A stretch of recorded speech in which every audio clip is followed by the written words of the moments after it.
ကိုလူကူလိုက်ပဲသူတပေါင်းလူကူလိုက်ချင်းဆိုတဲ့တောင်းစီတွေဖြစ်ပါတယ်ကိုယ့်ရဲ့လူကူလိုက်ရခြင်း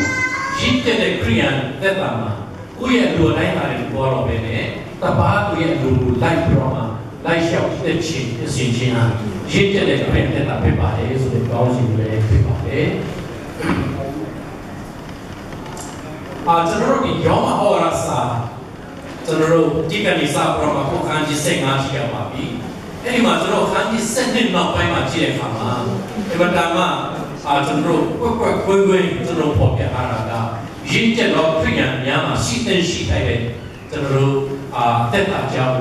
တာပြီးပရမပေါ်ပြထားတာပြရပါတယ်ပြီးတော့ခန်းကြီး14ကျွန်တော်ကနေ့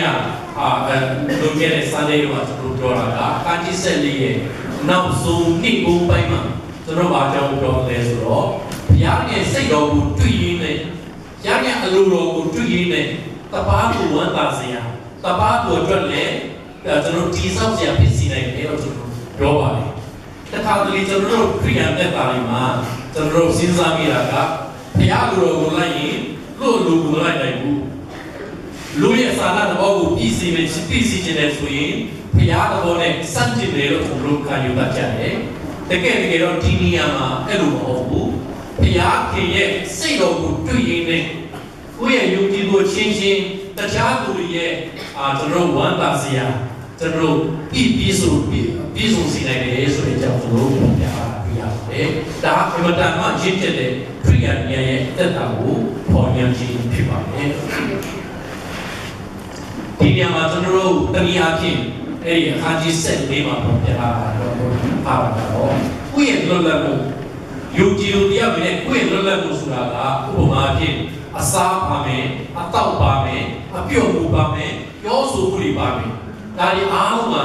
တပါးကိုချိပြီးလဲစရာမဖြစ်စေဘဲနဲ့ပူစားတွေပဲဖြစ်တောက်တွေပဲဖြစ်ပြောဆိုဆိုကျွန်တော်လုံးဆောင်မှုများကတပါးကိုအတွက်ချိပြီးပြတော့မှဒီဆောက်စရာဖြစ်စေနိုင်တယ်ဆိုတဲ့အကြောင်းကိုကျွန်တော်လုပ်ခဲ့တဲ့တတိယတွေကသင်ကြားဖြစ်ပါတယ်ဒီနေ့တော့ကျွန်တော်တို့15တိကနေစပြတော့မှဆက်လက်ပြတော့မှလေ့လာဖို့ဖြစ်ပါတယ်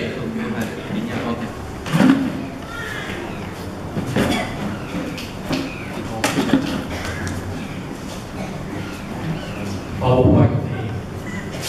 15တိမှာကျွန်တော်တို့ဒီချက်ပိုင်တွေတော့ကြည့်၍အားရှိတော့သူတို့ဒီကိုယ်လူလုံးလိုက်အားနေတော့သူတို့ဒီအားနေရှိကိုဒီခါရကြတယ်နောက်တော့ပြန်ပါရအောင်ကြည့်ကြည့်နော်တော့ကြည့်၍အားရှိတော့သူတို့ဒီကိုယ်လူလုံးလိုက်အားနေတော့သူတို့ဒီအားနေရှိကိုဒီခါရကြပြီကျေးဇူးတင်ပါတယ်ဒီမှာကျွန်တော်အားရှိတော့သူနဲ့အားနေတော့သူဆိုတာကျွန်တော်နှစ်ပိုင်းပွဲချတာတွေ့ရပါတယ်အားရှိတော့သူဆိုတော့မောကြီးအားနေတော့သူဆိုတာကျွန်တော်ရှိတဲ့ပရမမကြမ်းမှလို့ပြောချင်တာမဟုတ်ပါဘူး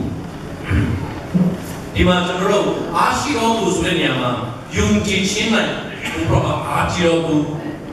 ကျွန်တော်ခရိယန်တော်ခံယူခြင်းနဲ့ပူပရမပြည့်စုံတော့သူခရိယန်တဲ့ပါလိုက်ပူပရမရင့်ကျက်တော့သူပေါ်ပြဖို့ဖြစ်ဖြစ်ပါ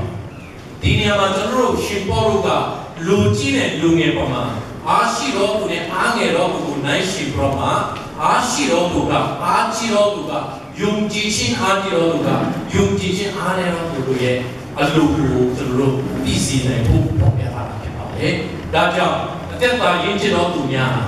ခရိယန်သက်တာမှာရင်းကျက်တော်သူများကုသဘောအတိုင်းလို့ပဲငါတော့ခရိယန်ပြီငါတော့ကျွန်တော်ရင်းကျက်ပြီငါတော့ခရိယန်ပြည်တာသက်တာဘယ်လောက်ရှိပြီဆိုတဲ့သဘောအတိုင်းကိုယ်အလိုအတိုင်းလို့ပဲနဲ့ကိုယ်ဘီနာမှာ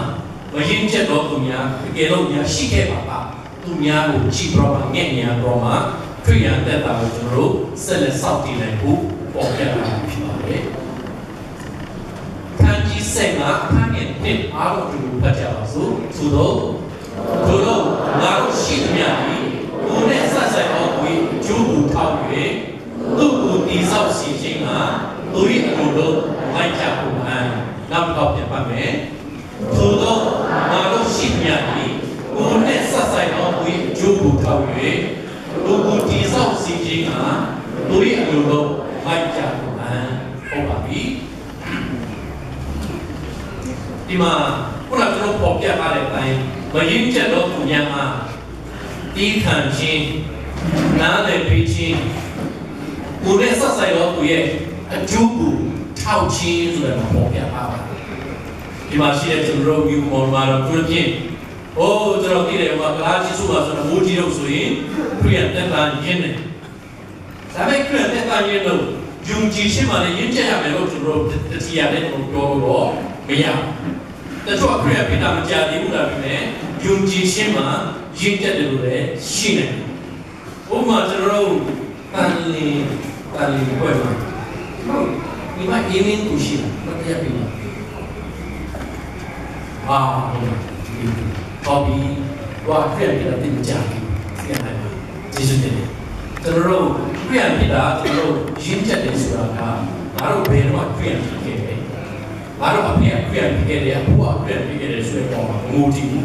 mudi yang cin, ya ini mikir tu terus sentuh prama, mereka ya boleh, jangan sampai terus sudah di surga mudi. Pero kue neta kue yung cici untuk batu sih mah, belum pokoknya naik ke, belum pokok cina kue jauh semua cip, yo dia naik ke sudah orang motivasi. Hello tes cina kue batu ni ada tahu, jinjat lah, disau cici ni, terus cici na, kue neta mah umur jinjat orang kau su, terus ane lo tu, terus angin lo tu, di kana ini. နားနဲ့ပေးနိုင်မယ်ဆိုရင်ထိုတော့တော့အဖြစ်မရင်းချတော့သူကရင်းချတော့သူကိုနမူနာယူပြီးတော့မှတကြီးပြည့်နဲ့အချင်းချင်းစောင့်ကြည့်နိုင်ခြင်းအချင်းချင်းကျွန်တော်တို့သုံးမှတော့မှရင်းချတော့ခီးကိုသူကျွန်တော်ရှောက်လန်းနိုင်ခြင်းချင်းကိုဒီမှာပေါ်ပြထားခြင်းဖြစ်ပါတယ်အဲ့ဒါကြောင့်ဒီနေရာမှာဝိညာဉ်တော်ကကျွန်တော်ကိုစောင့်ကြည့်နေတာကနှုတ်ကပတ်တော်ပြန်စောင့်ကြည့်နေတာကအချင်းချင်းအသက်တာအဖြစ်ရင်းချက်အောင်ကျွန်တော်တို့ဒီခံလမ်းပြဖြီးမှချင်းအဖြစ်ရင်းချက်နိုင်တယ်ဆိုတဲ့အကြောင်းမှာကျွန်တော်တွေ့ရပါတယ်အခန်းငယ်၃ကိုသူဖတ်ပြပါစို့အခန်းငယ်၃အကြောင်းမူကားပြီးတော့ကိုယ်လိုလိုပလိုက်ကျမ်းစာလာဒီအတိုင်းကဲရဲ့ရှိကိုခံတော်မူ၏ကိုယ်တော်ကိုကဲ့ရောတော်မူ၏စကား၏ကျွန်တော်ဘောလို့ရောက်ပါသည်ဟုကျမ်းစာမှာဟုတ်ပြီဒီမှာအကြောင်းမူကားလို့ပြောတဲ့အခါမှာအစကကျွန်တော်ပြည့်တဲ့နေ့မှာပေါ်ပြထားတဲ့အရာအားလုံးကိုထုတ်ပြီးတော့မှဘာအကြောင်းဒီလိုလုပ်ရမလဲဘာကြောင့်ခုထက်မရင်းချက်တော်သူတီးခံတော့မှနားလည်ပေးရမယ်ဆိုတဲ့အကြောင်းတွေမှာအကြောင်းမူကားဆိုတော့မှပေါ်ပြထားတာတွေ့ရပါတယ်ဘာကြောင့်လဲဆိုတော့တပားကိုကြွတ်ကြွက်အနိဒာခံခြင်းယုံကြည်လို့တခြားကျွန်တော်တို့လူတွေပြီးတဲ့လူတွေအတွက်ကျွန်တော်အနိဒာခံတယ်ပြတ်နာတယ်ပြီးပဲအဲ့လိုလုပ်ခြင်းဟာဖြစ်တော့ပြတ်ခဲ့တဲ့လမ်းစီဖြစ်တယ်ကျွန်တော်တို့ဘူဝေယုံကြည်တဲ့ယေရှုခရစ်တော်ရှိမှပေါ်နေတဲ့ယေရှုခရစ်တော်ပြခဲ့တဲ့စံသက်တာဖြစ်ပါတယ်ထို့ကြောင့်ငါတို့လည်းပြုရမယ်လို့ဒီနေရာမှာပုံပြထားဖြစ်ဖြစ်ပါတယ်ဘုရောကိုကဲ့ရောသူတွေစကားကြီးကျွန်တော်ဘုရောပြောပါကြီးကျမ်းစာလာပြီးဆိုရင်ခုနကျွန်တော်ဖတ်ကြားတဲ့ကျမ်းချင်းကစာလံ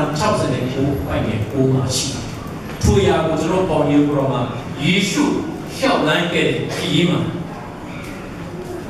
ယုံကြည်ခြင်းအဖြစ်လူတွေတည်တော်မူတဲ့အတွက်တာမကလောကကြီးအတွက်ကဲ့ရဲ့ခြင်းကိုခံခဲ့တဲ့ယေရှုအန်စီမှာကျွန်တော်လျှောက်သွားတဲ့အခါမှာတွေ့ရတဲ့တာမှာအနိဒာခံခြင်းနားလည်ပေးခြင်းဆိုတာကျွန်တော်ဒီမှာဒါမှရင့်ကျက်တဲ့ပြရတဲ့တပါတပါကိုဒီဆောက်ပေးနေတဲ့တပါဖြစ်ပါလေဆိုတော့ဆက်လက်ပြောမှာပိုင်းနေပြီးပြန်အောင်ငါတို့ဒီကျမ်းစာ၌ပါတော့ဒီခံခြင်းတက်ပါခြင်းကြောင့်မြောက်ညီပြု၍မြောက်ရတော့ဖြင့်စစ်စီခြင်းကကျမ်းစာ၌ချက်ကရေးသားထားမြတ်၏ငါတို့ကိုဆုံးမဟောတာပြီးဒီမှာကျွန်တော်ဒီခံချင်းတက်ပါခြင်းကြောင့်မြောက်ရခြင်းဆိုတာပေါ်ရပါတယ်ဒီမှာမြောက်ရခြင်းဆိုတာကျွန်တော်ရရှိဖို့အသက်တာမှာမသားလေးနေတဲ့ ဒီလောကဘဝမှာဘယ်လောက်ပဲကဲရှိနေပါစေအနာဂတ်မှာမျှော်လင့်ခြင်းရှိတယ်ဒီလောကမှာဖြစ်နေမျှော်လင့်ခြင်းနဲ့ရှင်သန်ပြတော့မှာကျွန်တော်ရဲ့တက်တာမှာကျွန်တော်လုံးဝစိတ်ရမလျှော့ပဲနဲ့တက်ရှင်နိုင်ဖို့ရဘယ်မှာဒီကတော့ဒီခံစိတ်ရှိခြင်းဆိုတာဒီမှာပြောပြတာပြီးတော့ဒုတိယနေရာတက်ကချက်ကတော့တက်တာခြင်းလို့ပေါ်ပြထားပါတယ်အင်္ဂလိပ်လိုဒီခံခြင်းစိတ်ရှိခြင်းဆိုတာ endurance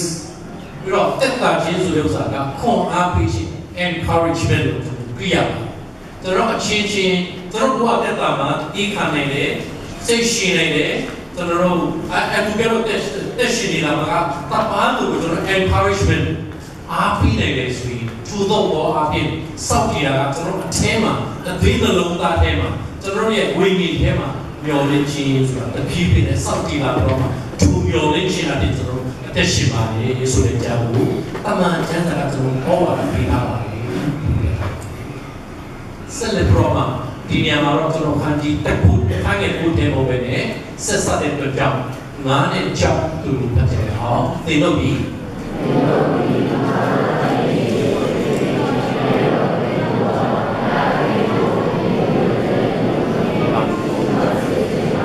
ယေရှုခရစ်လိုတော်တိုင်းချင်းချင်းစိတ်အညီတညက်ကြီးရှိနေကြောင်းဒီမှန်ချင်းတက်ပါချင်းရှိဘုရားခင်ဒီကေမတနာတော်မူပါစေ။နာတော့ကောက်ပြန်ဖတ်ရအောင်သင်တို့ဒီငါတို့ခင်ယေရှုခရစ်ခမင်းတော်ဒီဟုတော်ဘုရားခင်ကိုတကယ်တကယ်ဒီတော့ဝေချီးမွမ်းစေခြင်းကယေရှုခရစ်လိုတော်အတိုင်းချင်းချင်းစိတ်အငြိတကယ်ကြီးရှိနေကြောင်းဒီကံချင်းတက်တာချင်းရှိဘုရားခင်ဒီကေမတနာတော်မူပါစေလို့ကျေးဇူးတင်တယ်ဒီညမှာသူတို့ခိုင်းငယ်9နဲ့6သူတို့1နဲ့6ရဲ့ထုတ်ပလီနဲ့ပေါ်ပြတာတွေ့ရတယ်ဒီမှာသူတို့ရှင်ပေါလုကသူကယောမမြို့မှာရှိတဲ့ခရိယန်ယုံကြည်သူများအတွက်မိဘကသာသမီပါဒနာပြုဆရာကတင်းသူတင်းလားတင်းအောင်ဆရာကတင်းသူတင်းသားရှိမှ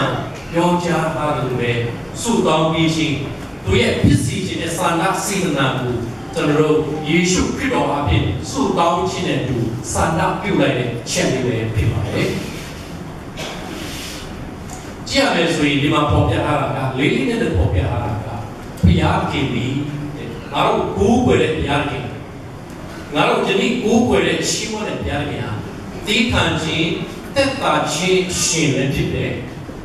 တနည်းအားဖြင့်ဒီခံတဲ့ခြင်းဆိုတာကျွန်တော်အလိုလိုပေါ်လာတာမဟုတ်ဘူးသူဒီခံခြင်းဆိုသူဘုရားခင်ခြင်းကြီးရမှာပဲကျွန်တော်ရနိုင်တယ်ဒါကြောင့်ဒီကနေ့ကျွန်တော်ဒီခံနိုင်လေဆိုတာဘုရားခင်ခြင်းရနိုင်တယ်အချင်းချင်းပုံအားပြီးတဲ့တက်တာစီခြင်းဆိုတာကလည်းဘုရားခင်ကြီးကနေပဲကျွန်တော်ရနိုင်တယ်သူအရာကြီးအားလုံးရဲ့ရင်းမြစ်မူလကတော့သူဘုရားခင်ပဲဖြစ်ပါလေဆိုတဲ့အကြောင်းဒုတိယမှာတော့သူဘုရားခင်ဟာငါတို့သခင်ယေရှုခရစ်ရဲ့ခမည်းတော်ဖြစ်တယ်ငါတို့ကိုယ်ဝယ်ယေရှုခရစ်ဘုရားရဲ့ခမည်းတော်ဖြစ်ပါတယ်ဆိုတာကျွန်တော်ပြောပြပါတယ်ဒီနေရာမှာယေရှုခရစ်လူတော်ဒီအချင်းချင်းစိတ်တည်တည်ကြီးရှိရမယ်ကျွန်တော်ပေါ်ပြပါဒီနေရာမှာသူဖြစ်စီချင်တာကယုံကြည်သူတွေအားလုံးခရစ်တော်ရဲ့လူတော်အတိုင်းရှိပြတော့မှာအချင်းချင်းစိတ်တည်တည်ကြီးရှိနိုင်ဖို့ကျွန်တော်စာနာပြုပါတယ်သူတို့ဖြစ်နိုင်ဖို့ရန်အတွက်ဘာလို့လဲဆိုတော့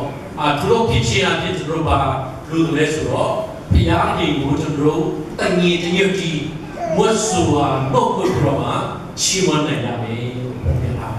ယေရှုကိုကျွန်တော်ချီးမွမ်းတယ်အာရပါရချီးမွမ်းတယ်တန်ကြီးတညွတ်ကြီးကျွန်တော်ချီးမွမ်းနိုင်ဖို့ရန်အတွက်စိတ်တလုံးတော်တယ်ကျွန်တော်ဖြစ်ဖို့လိုတယ်သူတို့တလုံးတော်တယ်ဖြစ်ဖို့ရန်အတွက်ယေရှုခရစ်တော်ဘုရားကျွန်တော်ရဲ့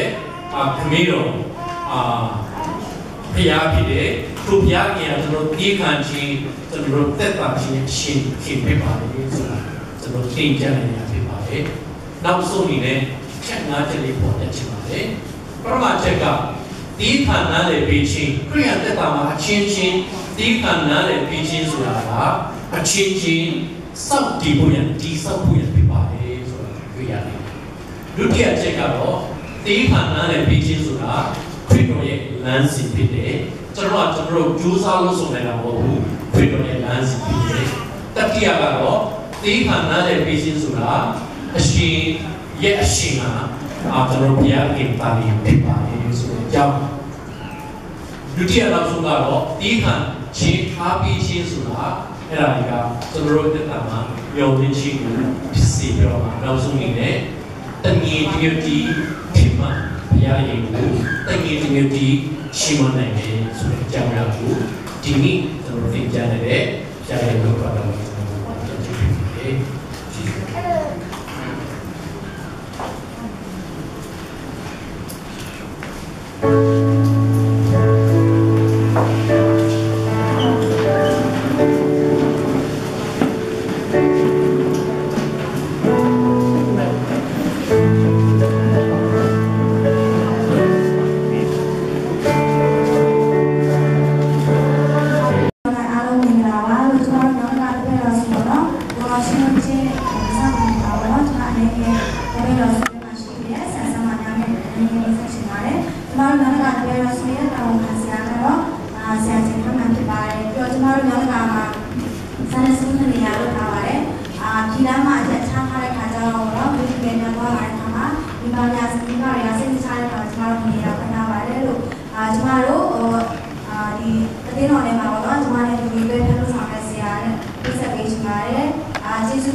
Kimlaya itu wala kuban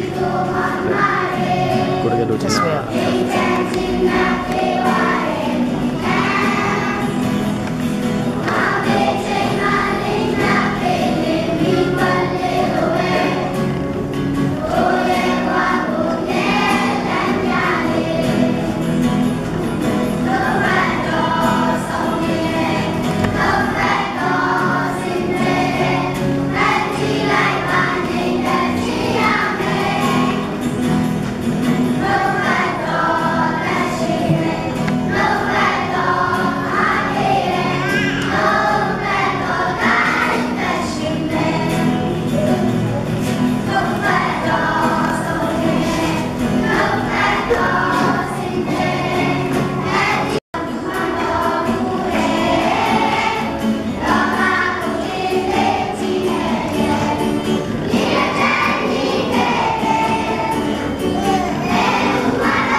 Den Piachin Ibrahim Kongkade, Den Wale Ayane, Purification Deloyan Bunga, Tanitaka, Mission Sunday, Tanapu, Chensaya, Ringanilo, Kama, Chusa Ake, Bioma, Baindayama Side, Kachi Sotendo, Talema Side, Tana Luquin, Yonama Side, and Laluquin. Luji lungi, bagaimana alam susah berada. Emadan, ayah, wanita kita dulu, ada tu asi tunci lu, Yesus, itu, dia tu saleh, saya gele jusu. Elu, ada tu apa? Tanah piujen saya, dengan itu, jempa senwede sima. Tay này xanh xanh, tay thì nam đam, lưu đến đầu là ba liên khu ba liên khu này, lưu nhận xem với lưu ye, ta uy tana, mong hao tuồng, cho lưu, sẽ cái làm cái số, chỉ dùng cho đi bàn ba, thì sẽ cái đi để sử dụng, lưu nhận phải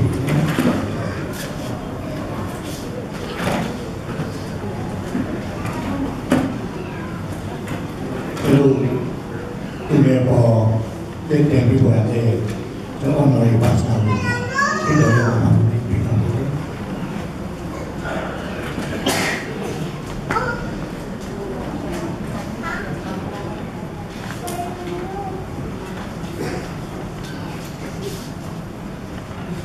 các bạn phong mà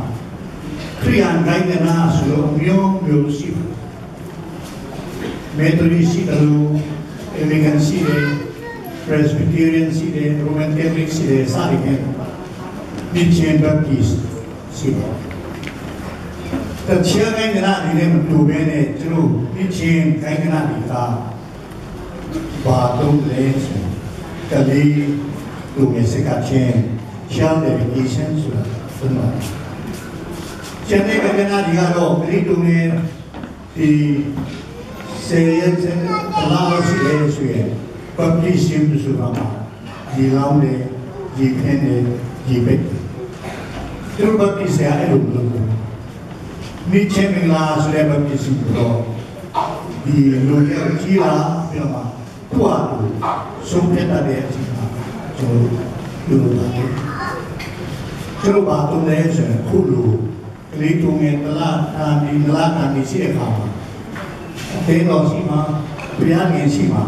စိတ်ကချင်းဒါပါလေဆိုမိဘနှစ်ပါးကဘုရားခင်ကိုယ်တော်ရှင်ချပြီးတဲ့အမွေအနှစ်ဖြစ်တဲ့သာသမီးတဏှာကိုအလ္လာဟ်ကအချင်းကြီးမဖြစ်စေဘဲနဲ့ကောင်းအောင်ဆိုကြည့်စုစောင့်ရှောက်လာပြပါမယ်ဆိုပြီးကိုယ်တော်ရှင်တောင်းနေတဲ့ချက်တွေပါလေအဲဒါကြောင့်သူတဲ့ပထမမိဘနှစ်ပါးကဘုရားခင်စီမှာတာဝန်ကျူးပြောတာဒီလိုစိတ်ကလို့ဖြစ်ပါတယ်ဆုတောင်းကြပါစို့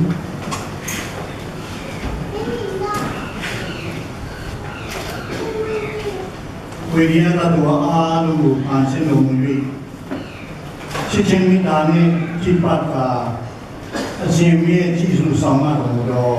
မိသားစုပါဘုရားဒီမစ်ရှင်တော်ရာမုန်ကြီးမစ်ရှင်စံလေးကို၍တတ်ကျွေးကြ၏ငါဒီရင်ကဘောခါဒီလိုကြီးတောက်ဖို့ပြီးကြဒီငါဒီအဲ့ဒီဘောခါဒီလိုကြီးအဲ့ဒီကိုပြုကြ၏ငါဒီအခုစီရောခါဒီလိုကြီးဘဝနဲ့ပုံဝေးကြ၏ငါဒီအနာရောဂါဆွေရောခါဒီလိုကြီးကြည့်စုပြုစုကြ၏ငါဒီကောင်းတဲ့မောင်ရောခါဒီလိုကြီးငါတန်လို့လာကြ၏ဟုဒီလိုမူလေမင်းကြီးကငါမှန်ဆိုရကဒီလိုဒီသူဒီဟုတော့ငါမျိုးလို့ပြီ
ပြီးတော့မှဖြစ်ပါတယ်။ဘုရားသခင်ရဲ့ကျေးဇူးတော်ကိုချီးမွမ်းပါမယ်။ဒီကလာကျေးဇူးအသင်းတော်မှာခုနှစ်နှစ်ပြည့်ကျေးဇူးတော်ချီးမွမ်းပွဲကိုကျမတို့ဒီဇင်ဘာလ23 24 25ရက်နေ့ထိ3ရက်တိုင်တိုင်ကျမတို့ကျေးဇူးတော်ချီးမွမ်းပွဲကြိုးစားဖို့ချီးမွမ်းပွဲပေါ့နော်ကျမတို့ပြုလုပ်ဖို့ကြိုးစားဆဲဖြစ်ပါတယ်လို့ဒီက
swak talo gupian na to thelo inde gupian na to asa kha pe pamlori jingan lim chima ma ka na ka ni ngani tuari na ipol bi di thesa za si to bi pa jeni ji ni sa king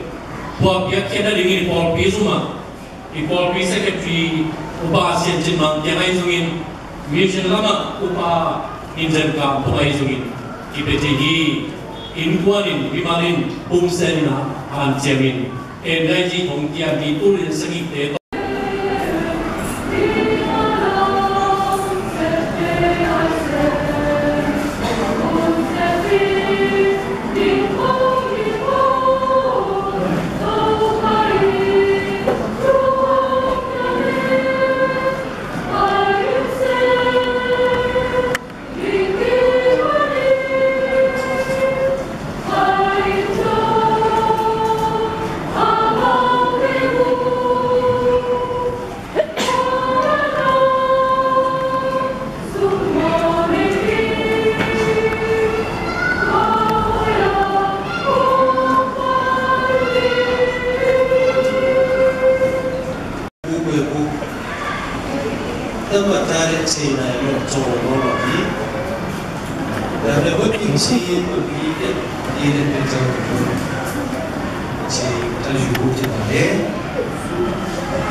ဒီဇီတိဘုံကို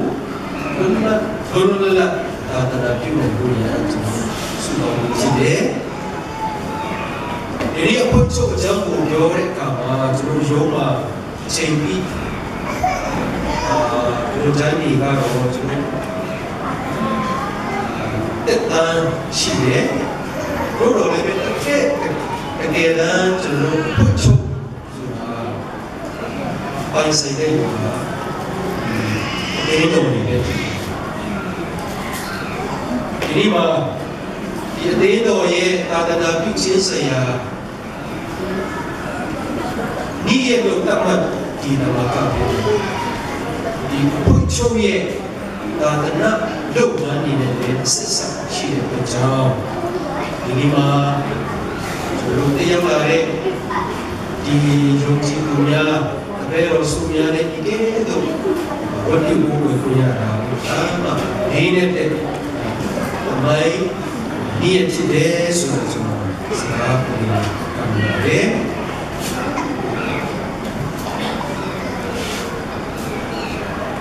ဒီနေ့ခရိယာများလို့ခေါ်တဲ့အခါခရိယာဖြစ်ခြင်းကဘယ်လိုဖြစ်ကြတာလဲဒါမှမဟုတ်ဘာအတွက်ဖြစ်တာလဲဆိုတာဒီကစဉ်းစားဖို့လိုတယ်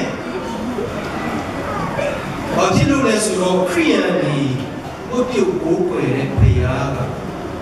ဒီလိုဟာမျိုးဘုရားဖြစ်တယ်ဒီရှင်တော်ဘုရားဖြစ်တယ်တရားအားလုံးကိုပန်းစင်ပိုင်တာတော်ကိုဘုရားဖြစ်တယ်ချစ်ချင်းမြတ်တာတရားနဲ့ပြီးဆုံးတဲ့တရားဖြစ်တယ်ဟုတ်ပါတယ်ရှင်ယောဟန်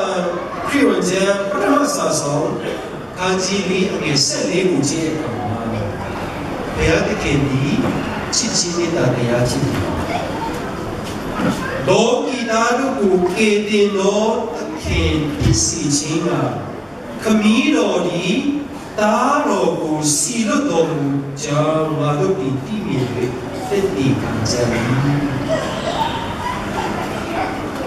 ဒီနေ့ဘုရားသခင်ကချစ်ချင်းမြတ်တာဖြစ်တယ်ဆိုတာသူ့သားတော်ဖြစ်တဲ့ခရစ်တော်ကသက်တည်ရတယ်ခမည်းတော်ရဲ့အလိုတော်ကိုဝန်ခံပြီးတော့ဦးဆုံးသောစီလခံတာတို့ကခရစ်တော်ဖြစ်တယ်ဘုရားသခင်ကလူသားများကိုချစ်တယ်တော့အားဖြင့်မပြောယုံတာကပဲမရှိတဲ့သူတီတော်သားတော်ခရစ်တော်ကိုစီလို့ပြီးတော့ပြတ်ခဲ့ဒါပေမဲ့တစ်ဖက်ကလူသားများကိုကယ်တင်မှုဦးဆုံးသောစီလခံတာသူဖြစ်တဲ့ခရစ်တော်ဒီကယ်တင်ခြင်းအဖို့ကိုပြတယ်လို့ရတပည့်ကဘယ်လိုပုံကိုလဲဒီကယ်တင်ခြင်းကိုဖြစ်နေလာလူသားများအတင်းတရားနဲ့ဤနေတဲ့လူသားများရဲ့ပူစားဤကမှုဆိုရနေရခရစ်တော်ကိုဒီမှာကြောက်ရွံ့တယ်ဒီရန်သူများတဲ့တဲလို့တန်တန်စီမကံကဲတစီမလီရဲ့တဲမှာခရစ်တော်စုပေါင်းခဲ့ပါတယ်သူရဲ့စုပေါင်းချက်တဲမှာဒီခွင့်ဒီကျွန်တော်ကိုလွန်သွားစီနိုင်ပြီးတော့ပါစေတော့ကျွန်တော်ရဲ့အလိုတော်တိုင်းမဟုတ်ဘဲနဲ့ကိုယ်ရဲ့အလိုတော်တိုင်းဖြစ်ပါစေဆိုတော့သုံးချိန်စုပေါင်းခဲ့ဤခွင့်ဆိုရတဲ့ကူစားလူသားအားလုံးရဲ့ကူစားဤကံဘုကိုခရစ်တော်ကိုဒီချင်းတရားကိုရင်ဆိုင်ဖို့ကဝင်နေပြီမိပေါ်မှာကြတဲ့ဝိစခဲကဲ့သို့ချွေးချက်လောက်အောင်ဒီမှာကျုပ်ရွနေဆိုတော့ဒီပြရတို့တော်လည်းခရစ်တော်ဒီသူခမည်းတော်ရဲ့အလိုတော်ကိုဝေပါစီပါချင်းတ လေဝါကားတဲ့ပုံမှာဒီကံတော့ဘူလာမြတ်ကိုချစ်တယ်ဆိုတဲ့ဒီလိုစိတ်ကြည့်စဉ်းစားကြည့်ရတဲ့အခါကျစိတ်ကိုနဲ့ဆက်စီကိုတဲ့ကမှာခရစ်တော်ကကိုရောဒီကျွန်ုပ်ကိုဒီလောကတို့စီလွတ်တော်မူတည်နေသူဤသူတို့ကိုစီလွတ်ပါ၏ဆိုပြီးတော့လိမ့်ပါဖြစ်ဒုတိယအချက်အနေနဲ့ကျွန်တော်တို့ဒီမြန်မာပြည်ခရစ်ယာန်သာသနာ့ဓမ္မကိုကျွန်တော်ဒီငယ်အဲ့ဒီတော့စဉ်းစားစီမယ်ဒီ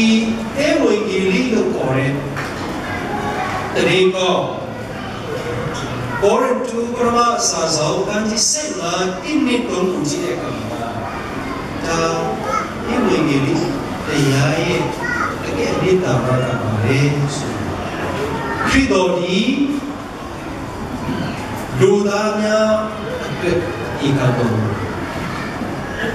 တော်လေးပဲ3ရက်မြုပ်တော်ဒီမှာ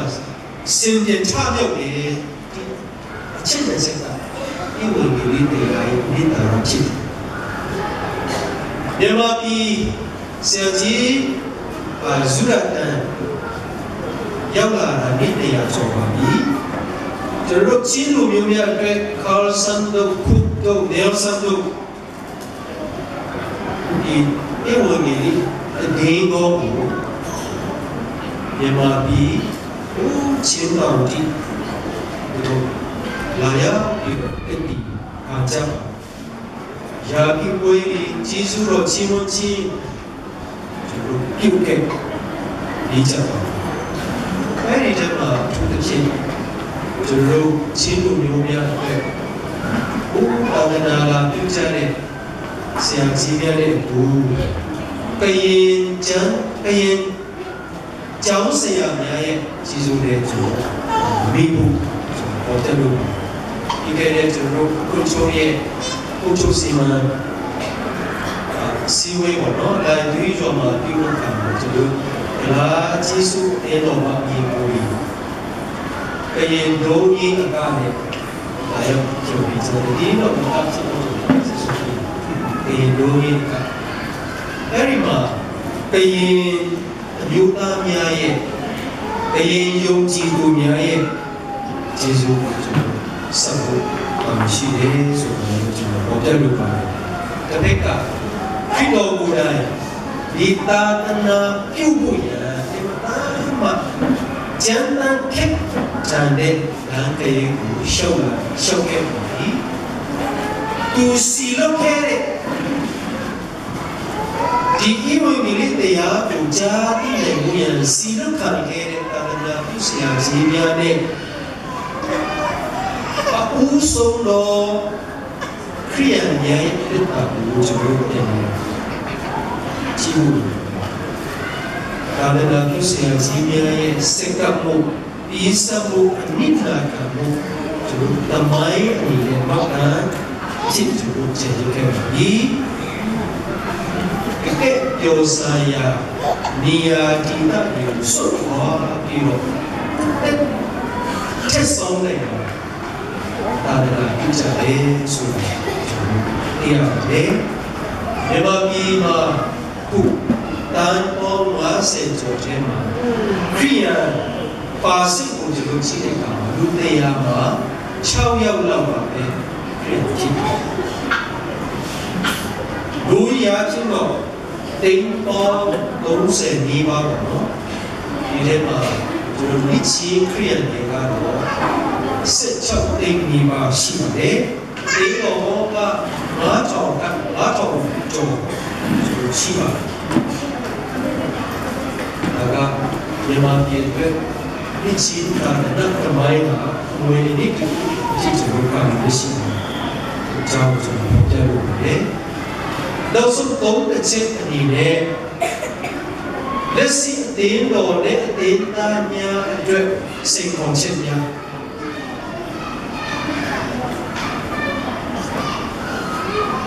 ကျွန်တော်ဘုချုပ်မတော်တော်တင်းတော်မတော်တော်သာသနာပြုဝင်းနေပေါ်ထုတ်တယ် lúc lên lúc sống thêm cho lúc ta đã kêu quên mà đến nó mà ta sẽ thắt sinh gì đó xì lúc khe này ta đã kêu xìa nhận chuyện đến nó hiện tại đồ lâu đó chọc bằng một điều cho lúc xì lúc đi ta mà ta về này chọc bằng một đến nó cái quá trình mà khi mà nhưng mà ta chỉ để làm chơi ông ta là kêu các tầm mấy đi tàu một cũ thì đi để tàu chỉ cho lúc cũng là chơi mà cái này ý muốn gì đi thì cũ bỏ vô đến đi càng cũ đến đi gia cũ chích đồ để về jadi đến đó nha jadi dùng chi của nhà ấy ác sĩ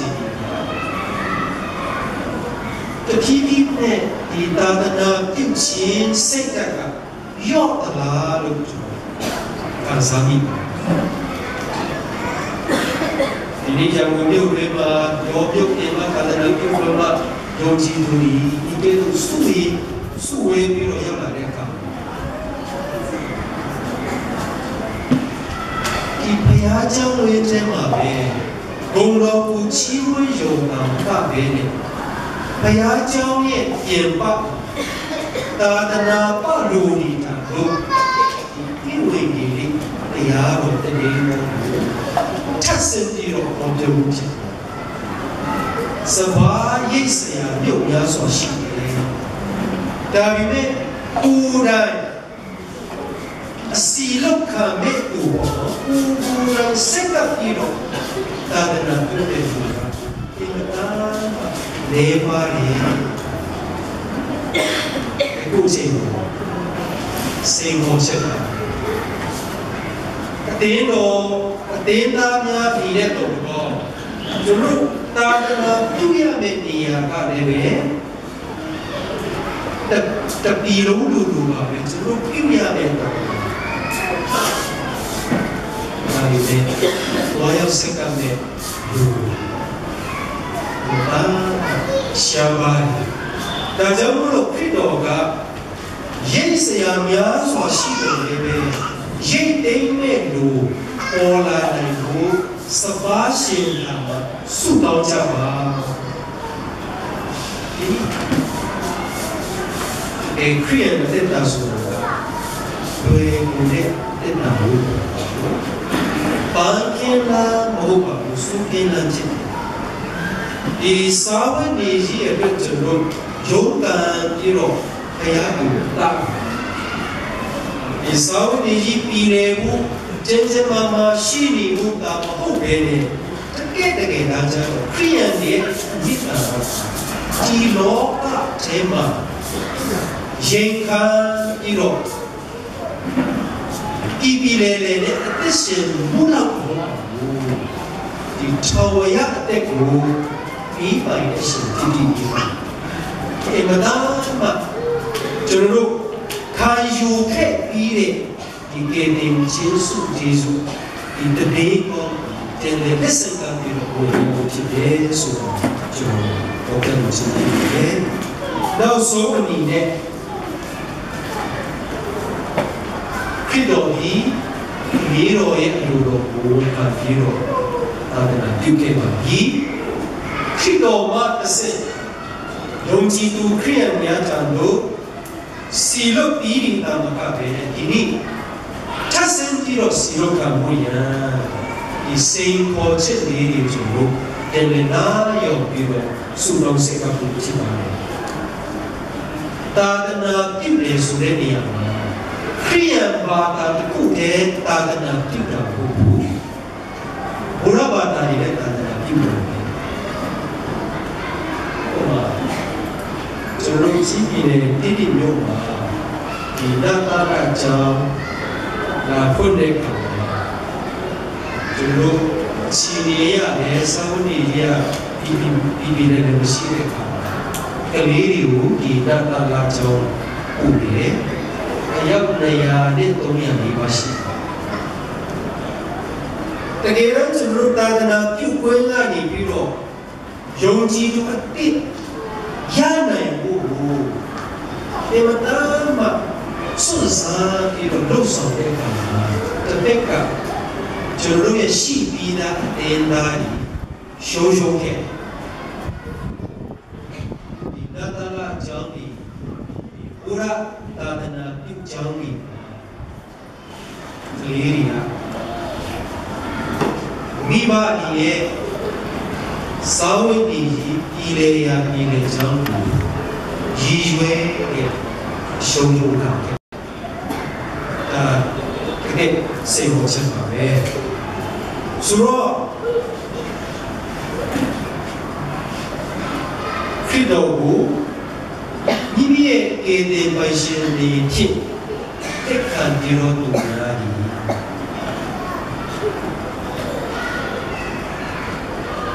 မိမိခံစားရရှိတဲ့ဒီကေတေချင်းတရားကိုဆက်လက်ပြီးတော့ဝေမျှဖို့တက်တီကံကိုတက်တီတက်ဖို့ဖြစ်မိမိအတွင်းထဲမှာရှိတဲ့စိတ်ဓာတ်သာသနာပြုလို့တဲ့စိတ်ဓာတ်ပေါ့နော်သာသနာပြုလို့တဲ့စိတ်ဓာတ်ကိုကျွန်တော်ဒီအတွင်းအားကိုပေါ်ထုတ်ကြရအောင်အတုံးမပြုသေးတဲ့မိမိရဲ့အတွင်းအားဒီပေါ်ထုတ်ရအောင်ဘာဖြစ်လို့လဲဆိုတော့ဘုရားချိုးပေါ်တိုင်းတော်တော့အတင်းတော်အတီးတီးအပေါ်မှာလောက်ရဆိုပြီးတော့ခွဲခန့်ထားတဲ့ဒီသာသနာပြုခြင်းကိုလင်းလင်းရှုခဲ့တယ်ဆိုဒီအဖို့ချိုးတော်တော့အတင်းတော်တော်တော့ယုံကြည်သူအတင်းသားများတော်တော့ဒီမသားမှာကျုပ်စီဖြစ်ဒီကြည့်တရားဘုရားသခင်ကျေးဇူးတော်အားဖြင့်ဒီသာသနာပြုခြင်းမှုကိုပြုခဲ့ကြဒီနေ့မှာကတာ၍ကြီးသောအမှုကိုဆက်လက်ပြုနိုင်လို့ရမိမိရဲ့သာသနာပြုခြင်းမိမိရဲ့ခံစားချက်မိမိရဲ့ခံယူမှုမိမိရဲ့အလိုအတိုင်းမှုတွေကျွန်တော်တို့စီလို့တော်မူတဲ့ခရစ်တော်ရဲ့အလိုတော်ကိုခံကြရယနေ့ခေါ်ဝိုင်းကြရ90ကျော်တော့ဒီမှာပြည်ကျွန်တော်လမ်းပေါ်လမ်းလာကြည့်တဲ့အခါမှာအလုပ်တော်တဲ့အခါမှာဒီတည်းကောကိုကြားမတိရဒီတဲ့လူတွေစီ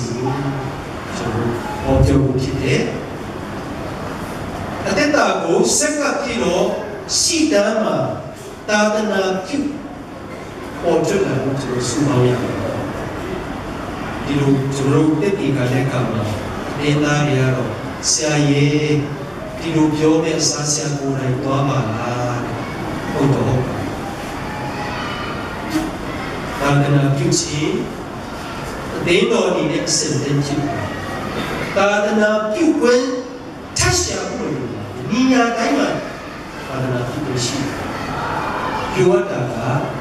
သာသနာပြုနေလို့စီလို့ချစ်ခါတဲ့စက်ကမဲ့ရှားပါတယ်ဆုတောင်းပါဆိုပြီးတော့ဖြစ်တော့ဒီမှာရှိဖြစ်ပါတယ်ဒီဆိုင် Missionary pe Polpina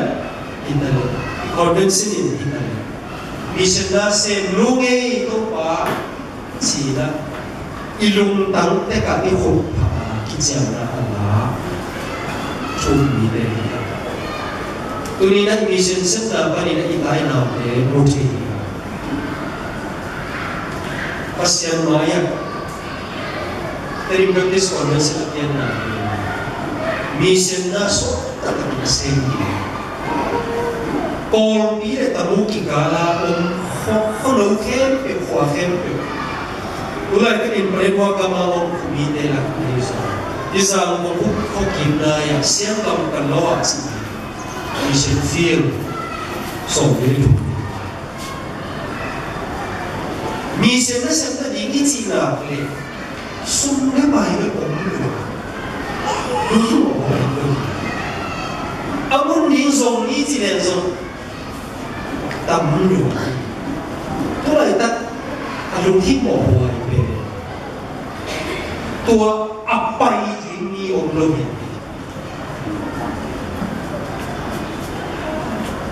TBC ตรงตัวนี้ TBC ไว้ตรงตัวนี้ที่มีเสมอเสมอเป็นตัวที่น่าเสียดิ้งกันนุ่งก็ได้ยินเป็นกูเตะตรงกันนี่ตัวล้มซ้อนนะเสมอองค์ละที่ไหนเป็นสิ่งอย่าง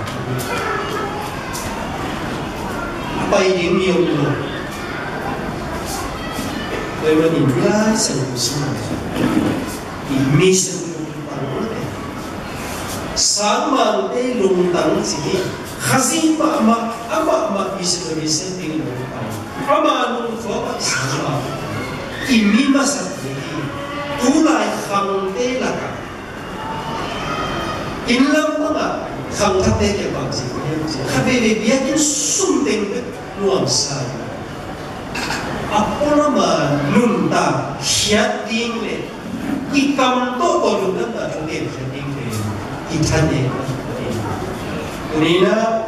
ที่อุรุพิตัวมันอธิบายโอ้ชูเรื่องอะไรแค่ตัวมันที่มีเส้นเส้นนั่นเองมีเส้นเส้นแค่นั่นเองอีลุงตั้งมานะตัวสามีอาซาที่ขันตัวเองตัวมันดีเด่นตัวมันดีอามาจุฬาอัลลาเขียนข้าดีดีหมดดีส่วนเรื่องอะไรเนี่ยดีหมดเลยลูกนี่เรื่องที่ว่าอีฟสวมหลวงดี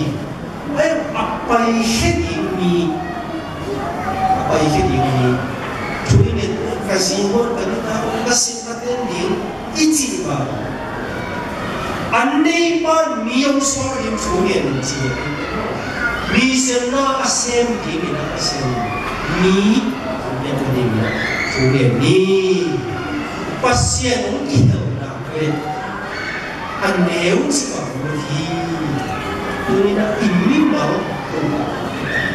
dari Baptist Convention ini TBC wal ini alian nasibna ini tuhan ada memang itu tuhan benar mungkin ada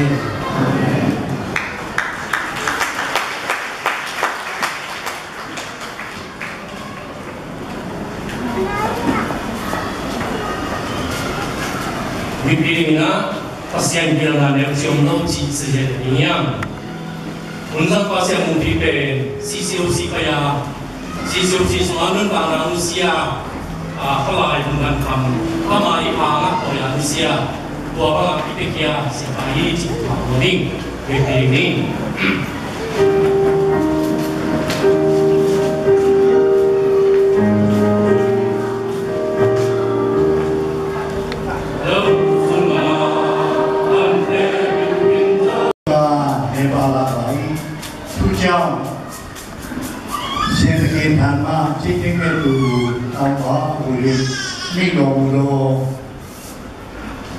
Nutanya mungkin ada orang ingin tidur setiap muda taruh di sini suci luna. Kami loh isi cemi tadi, pulau siapa tunggu panai punya, jenau cuma kita tahu piensen do muda, tan seno winen doi, piupin yang cemi. Ada orang yang mau pakai dari asemnya di si di masjid.